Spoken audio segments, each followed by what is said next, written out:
हमारा स्कूल जो है वो एक बहुत छोटी जगह पर है, मतलब चारों तरफ सुनसान रास्ता है, चारों तरफ ही, क्योंकि वो एक मजरा है और वहां पर जंगली जानवर भी हैं। मैं स्कूल आ रही थी, दिसंबर का महीना था, तब मेरी स्कूटी शायद खराब थी। मैं रजवाई पे उतरी बस से और अंदर रजवाई की पटरी अंदर आने लगी। बहुत कोहरा था। दो लड़के रजवाई की पटरी पर बैठे हुए थे, तो मैंने सोचा ऐसे ही बैठे होंगे। वो जैसे ही मैं अंदर आई, वो भी पीछे पीछे अंदर आए। तो मैंने पीछे मुड़ के देखा, वो ईख के खेत में नीचे उतर गए। मुझे लगा भाई कुछ करने जा रहे होंगे, तो मैं फिर चल दी। लेकिन होता है ना, एक छठी इंद्री होती है। मैंने जैसे ही पलट के देखा, वो मेरे सिर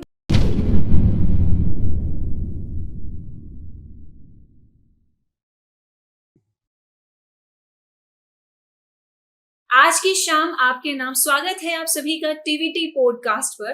तो आज आपकी मुलाकात होगी आरती शर्मा मैम के साथ। ये मैम मुजफ्फरनगर के एक छोटे से कस्बे के एक सरकारी स्कूल में मुख्य अध्यापिका है। इन्होंने बहुत ही महत्वपूर्ण रोल निभाया है, वहां की छात्राओं को शिक्षित किया है और साथ साथ में सेल्फ डिफेंस की नॉलेज भी दी है। तो आज आपकी मुलाकात होने वाली है आरती शर्मा मैम के साथ और ये आपके साथ साझा करेंगी इन्होंने कैसे वहां की लड़कियों को इतना जागरूक किया और इतना प्रेरित किया कि वो अपने बारे में, अपने भविष्य के बारे में सोच सके। आरती शर्मा मैम, नमस्कार आप सभी को।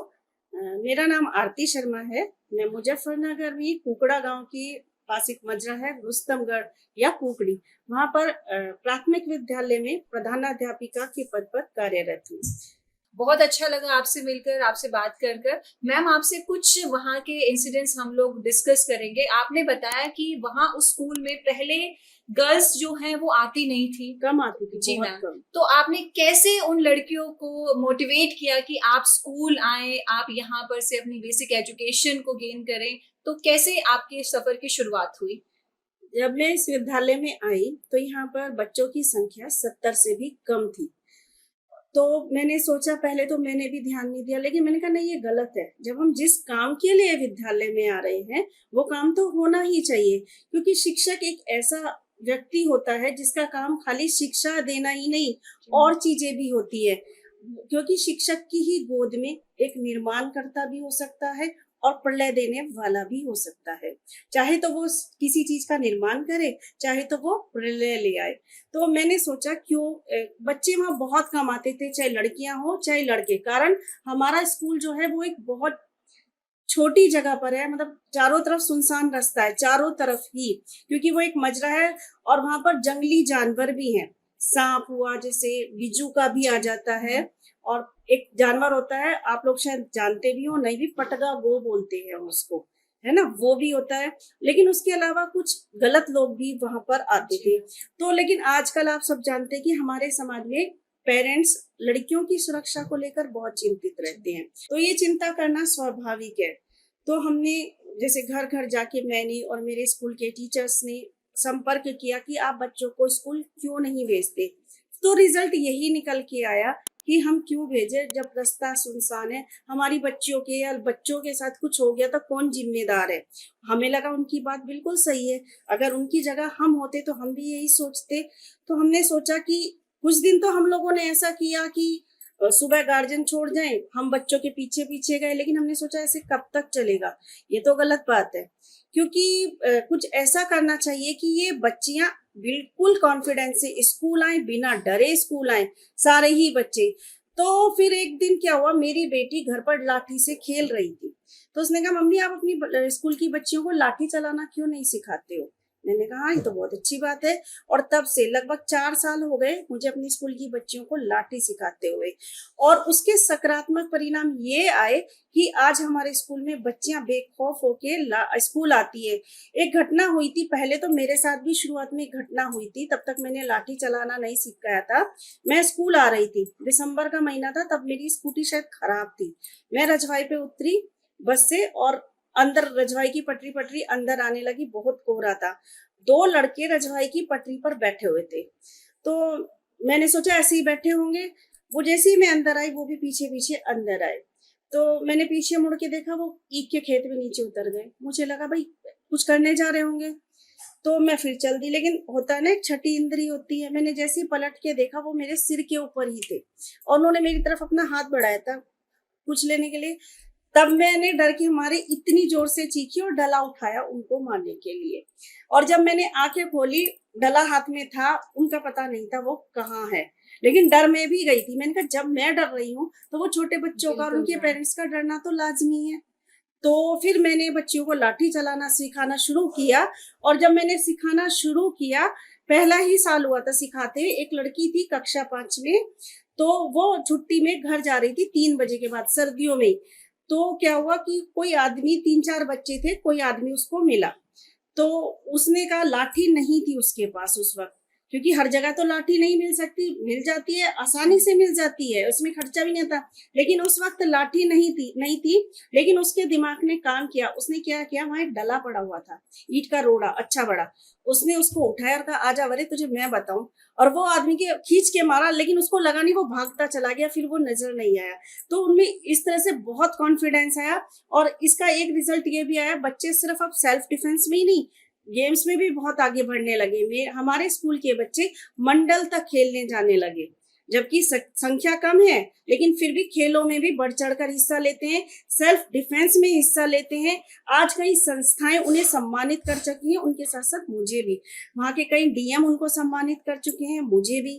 कई क्लब उन्हें सम्मानित कर चुके हैं और मुझे भी। और इसका क्या हुआ कि जिस स्कूल को कुछ साल पहले तक कोई जानता भी नहीं था, आज वो स्कूल लाठी वाली लड़कियों के, लाठी गर्ल्स के नाम से मशहूर है। मैम, मैं आपसे स्कूल के बारे में थोड़ी सी जानकारी चाहूंगी कि वो स्कूल आपने बताया जैसे प्राइमरी स्कूल है, तो क्या वहाँ पर एजुकेशन की भी पूरी सुविधाएं हैं? हमारे स्कूल में प्राइवेट स्कूल से भी अच्छी एजुकेशन है। जी मैम। हमारे स्कूलों की क्या है कि जो छोटी छोटी मिस्टेक होती है उनको तो हाईलाइट कर दिया जाता है, लेकिन जो अच्छाई होती है उसको हाईलाइट नहीं किया जाता। मैं सबसे यही कहूंगी कि हमारे स्कूलों में जो अच्छी भी चीजें उनको भी हाईलाइट करें। हमारे स्कूल की पढ़ाई बहुत बहुत अच्छी है। जी मैम, तो आप ये कह रहे हैं कि वहाँ पर सेल्फ डिफेंस की क्लासेस होती हैं, तो क्या कुछ ऐसा प्रोसीजर भी आपके स्कूल में है कि जो स्कूल में अभी पढ़ नहीं रहे हैं लेकिन वो भी सेल्फ डिफेंस और लाठी सीखना चाहते हैं, तो क्या वो भी वहाँ आ सकते हैं? हाँ, मेरे पास इसके लिए भी फोन आए थे कि कुछ अभी मेरी बेटी का जब 10th का रिजल्ट आया तो वो न्यूज़पेपर में गई थी, तो वहाँ ये बात बताई, तो वहाँ लोगों ने मुझसे कहा कि क्या हम अपने बच्चे को, मैंने कहा हाँ बिल्कुल, आप घर चाहे घर और स्कूल में आके सीखना चाहे, मैं बिल्कुल सिखा सकती हूँ। ये तो बहुत अच्छा काम है और ये फ्री ऑफ कॉस्ट है, इसमें कोई कॉस्ट नहीं। लाठी भी मैं ही दूंगी बच्चों को चाहे सीखने के लिए। बहुत बढ़िया बात है मैम ये तो जैसे आपने कहा कि आप गर्ल्स को सेल्फ डिफेंस की क्लासेस दे रही हैं लाठी सिखाकर, ताकि उनके साथ कल के दिन भगवान ना चाहे कोई अनहोनी होने वाली हो तो वो अपने आप को बचा सके। तो क्या बॉयज के लिए भी ये क्लासेस हैं? नहीं, बॉयज सीखना चाहे सीख सकते हैं, लेकिन अभी मेरा फोकस लड़कियों पर है, लेकिन अब मैं सोची लड़कों को भी लूं इसके लिए, क्योंकि ये ऐसा नहीं है कि कोई भी घटना आप जेंडर देखकर तो होती नहीं, आज के टाइम में कहीं भी कुछ भी हो सकता है। हाँ, नहीं, अभी मेरा विचार है लड़कों को सिखाने का भी। और सिखाने की बात कहूँ, मैं आपकी बात काटना चाहूंगी। हमारे यहाँ अभी किसी पेरेंट्स ने मुझे बताया, कक्षा 2 में जो छोटी छोटी लड़कियां लाठियां चलाती हैं, तो वो कह रही थी मैडम ये तो घर जाके लाठी चलाती है, और जो गली के छोटे छोटे बच्चे होते हैं पेड़ों की डाली तोड़ती है, उन्हें वो छोटे छोटे बच्चे भी सिखाते हैं। तो मैम यही है, शुरुआत आपने की तो अब वो बीज आपने बो दिया है, तो वो बच्चों के माध्यम से उभर रहा है और आसपास के लोगों के अंदर जागरूकता आ रही है। इससे फिर पेरेंट्स भी अब बहुत ज्यादा अवेयर है। बहुत अच्छी पहल आपने की है। तो मैम आपसे मैं एक और सवाल ये पूछना चाहूंगी कि आपकी कोई ऐसे स्टूडेंट, एक का आपने जिक्र किया है, कोई और ऐसे स्टूडेंट जिसके साथ कभी कुछ ऐसा इंसिडेंस हुआ हो और वो आपके लाठी के नॉलेज के बेसिस पे वहां से बच के निकली हो, या फिर अभी तक ऐसा तो कुछ नहीं हुआ, क्योंकि कुछ घटना घटे इसके लिए तो हम इंतजानी, मैंने तो ऐसे करके सिखा दिया था कि ऐसी घटना ना ही घटे तो अच्छा है। लेकिन अभी तक बस एक उसी बच्ची के साथ ऐसा हुआ था, वो भी शुरुआत में, है ना। तो लेकिन ऐसा अभी तक तो किसी बच्चे के साथ नहीं हुआ कि उसको इसकी जरूरत पड़ी हो, लेकिन अगर कभी कुछ होता है तो वो इसके लिए तैयार है। बिल्कुल मैम, बिल्कुल। मैम जैसे आपने जिक्र किया कि जो ये स्कूल है वो ऐसी जगह पर है कि आसपास ना ही कोई मनुष्य है, ना ही पेड़ पौधे हैं, बिल्कुल सुनसान रास्ता है। तो मैम मैं आपसे एक सवाल पूछना चाहूंगी। मतलब वो छोटा सा गांव है, लोग रहते हैं, पेड़ पौधे भी बहुत है, लेकिन वो ना ईख के खेत हैं, पेड़ पौधे हैं, छोटा सा गांव है, बिल्कुल छोटा सा, एक साइड को बसा हुआ, चारों तरफ और जगह खेत ही खेत, पेड़ पौधे, ये सब चीज है। तो मेरे दिमाग में अभी एक सवाल आया है, आपके नजर में माता पिता को बच्चों को वहां ना भेजने के पीछे का कारण वो सुनसान रास्ता है, या फिर आसपास के लोगों का जो रवैया है, या फिर आसपास के लोगों से डर है? क्या कारण हो वो सकता है? सुनसान रास्ता ही है। सुनसान रास्ते की वजह से ही नहीं भेजते थे वो, लेकिन अब वो भेजते हैं। कोई दिक्कत परेशानी होती है वो हमें बताते जी हैं, मैम। लेकिन इस टाइप की दिक्कत अब बच्चों के सामने नहीं आती कि वो डर के मारे स्कूल नहीं आ रहे कि कुछ घटना ना हो जाए। वो चीज उनके दिमाग में अब नहीं है, बल्कि अब वो चाहते, कितने बच्चे तो बोलते हैं कि मैडम हम रात को भी यही रहना चाहते हैं स्कूल में, हमें आना इतना अच्छा लगता है। मतलब मैम, आपने बताया कि शुरुआत में स्कूल में कम ही बच्चियां पढ़ने के लिए आती थी, फिर आपने अपनी टीम के साथ, यानी कि जो और अध्यापिका वहां थी उनके साथ मिलकर गांव गांव में जाकर, घर घर जाकर लोगों को समझाने का सोचा कि आपको अपनी बच्चियों को यहाँ भेजना चाहिए। तो ऐसा नहीं है, ह्यूमन नेचर है कि एक बारी में कोई नहीं समझता, तो आपके सामने भी ऐसी बहुत सारी सिचुएशंस आई होंगी और बहुत सारे लोगों को कन्विंस करने में आपको टाइम भी लगा होगा। तो ऐसी कोई घटना आप साझा करना चाहेंगे कि जिसने मतलब बहुत मुश्किल से आपकी बात को माना हो? हाँ, एक थी वो। तो हम जैसे गए भाई कुकड़े में, कुकड़े जी के मैम। बच्चे भी बहुत आते हैं हमारे यहाँ से, जी मैम। गांधीनगर से बच्चे आते हैं, ब्लॉक जी। की तरफ से भी आते थे। तो हम गए तो उन्होंने कहा कि नहीं, हम नहीं भेजेंगे बच्चों को। जी मैम। वो लड़की थी कक्षा 2 में, मतलब उसका एडमिशन कहीं हुआ हुआ था, लेकिन वो स्कूल नहीं जाती थी। जी मैम। और तो हमने कहा भाई क्यों नहीं भेजेंगे? कहने लगे नहीं हम नहीं भेजेंगे, रास्ता खराब है। तो हमने कहा चलो हमारे स्कूल में नहीं भेज रहे, आप दूसरे स्कूल में तो भेजो। कह रहे नहीं हम नहीं भेजेंगे। हम उनके घर लगातार 3-4 बार गए। तो कहने लगे मैंने कहा अच्छा आप हमारे स्कूल में भेजो, 1 महीना भेज के देखो, अगर आपको अच्छा लगे ठीक है, हम एडमिशन नहीं करें, आप भेजो, नाम वहीं चढ़ा रहने दो। तो उन्होंने कहा अच्छा ठीक है। फिर वो कहने लगे जी रास्ता सुनसान है। मैंने कहा अच्छा हम में से कोई ना कोई इन बच्चों को वहां तक छोड़ने आएगा, रजवाए तक। जी मैम।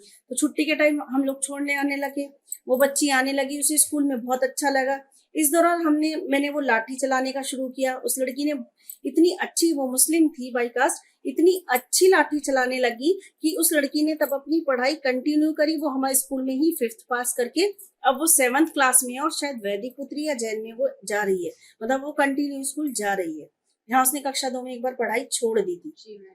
तो वही है कि अगर आप मेहनत कर रहे हैं, कोशिश कर रहे हैं, तो आज नहीं तो कल आपको रिजल्ट मिलते हैं। मिलता है। और टीम वर्क अगर आपका स्ट्रॉन्ग है तो आज नहीं तो कल आपको सामने कुछ ना कुछ हासिल करके मिलता है। तो ये मैम ने और मैम की पूरी टीम ने हमें ये उदाहरण दिया है। इसी के साथ मैम, आपने बताया कि आपने लाठी चलाना शुरू किया, आपने लाठी सिखाना शुरू किया, तो क्या आपने कहीं से इसका प्रशिक्षण लिया है? हाँ, पहले मैंने एक ओटीसी की हुई है, 2nd ईयर। जी मैम। ठीक है, उसमें मैंने लाठी चलाना ये सब कुछ आता था। उसके बाद मैंने एनसीसी भी थी मेरे पास, एनसीसी का सी सर्टिफिकेट है, उसमें मैंने एग्जाम क्लियर करके मैंने एसएमआई की पोस्ट पे मेरा सिलेक्शन हुआ था, देहरादून। जी डोई मैम। वाला मेरी पोस्टिंग हुई थी, लेकिन मेरे साथ कुछ प्रॉब्लम थी, मैंने वो बहुत जल्दी जॉब छोड़ दी थी। उसमें भी मैंने जैसे गन चलाना ये सब कुछ था, तो या वहां पर मैंने ये सब चीजें सीखी। लेकिन कभी भी बच्चों को ऊपर ये सब कुछ नहीं करके देखा कि हाँ भाई ये सिखाया जाए या कुछ किया जाए। लेकिन बस बाद में ध्यान आया कि लाठी ही सबसे बेस्ट ऑप्शन है बच्चों को सिखाने के लिए। जी मैम, बिल्कुल सही। लेकिन बच्चों को इसके अलावा और चीजें भी हैं सेल्फ डिफेंस में, छोटी छोटी चीजें जो बच्चे कर सकते हैं। मैंने कहा अगर तुम्हारे दिमाग में कुछ नहीं आ रहा, जरूरी नहीं कि हर जगह डला हो, जरूरी नहीं हर जगह लाठी हो, आप क्या कर सकते हो बच्चों को बताया। मैंने कहा ये चीज है ना, जो अगर कोई है उसको चाहे तो यहाँ मार दो, ये चीज है उसकी नोज जो है उसके मार दो, घुटना मार दो उसको कहीं पर भी, इस तरह से ना। और यहाँ पर मैं 2-3 टिप्स बड़ों के लिए भी देना चाहूंगी। कभी क्या होता है कि आपको किसी ने गन पॉइंट पे लिया है, ठीक है ना, ये भी सेल्फ डिफेंस का, ये मैं बच्चों को भी बताती हूँ। गन पॉइंट पे बच्चों को भी ले सकते हैं, बड़ों को भी। जो गन होगी वो ऐसे होगी, कभी भी ऐसे नहीं रखिएगा, जो उसका हाथ होगा उसी साइड होगा। तो उसमें क्या है कि आप ये कन्नी उंगली उसके नीचे खींच दीजिए, वो इस अटैक के लिए तैयार नहीं होगा और ऑटोमेटिकली ये गन ऊपर चली जाएगी।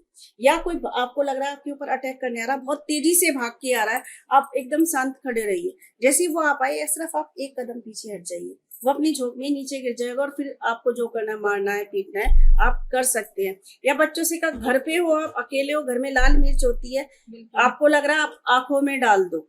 इस तरह की छोटी छोटी टिप्स भी हम लोग उन्हें बताते रहते हैं। वो अपने घर पर जाकर भी इस चीज की चर्चा करते हैं, अपने घर वालों को बताते हैं। तो घर वाले भी हमें बताते हैं, हाँ कि आज बच्चों ने हमें ये बताया।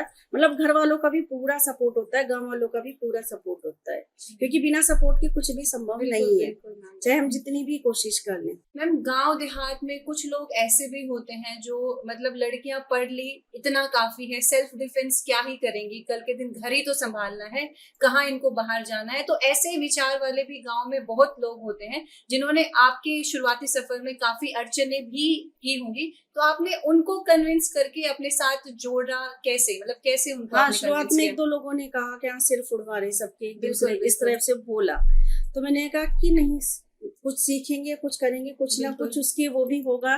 बच्चा खेलता है, जब बच्चा पैदा होता है, चलना सीखता है, बिल्कुल। वो 10 बार गिरता है, गिर के ही तो संभलता है। जी, जब और ये सेल्फ डिफेंस तो मैंने कहा ऐसी चीज है, इसमें आपका कुछ खर्च नहीं आ रहा है, बच्चे के अंदर कॉन्फिडेंस आ रहा है, आगे बढ़ने की हिम्मत आ रही है।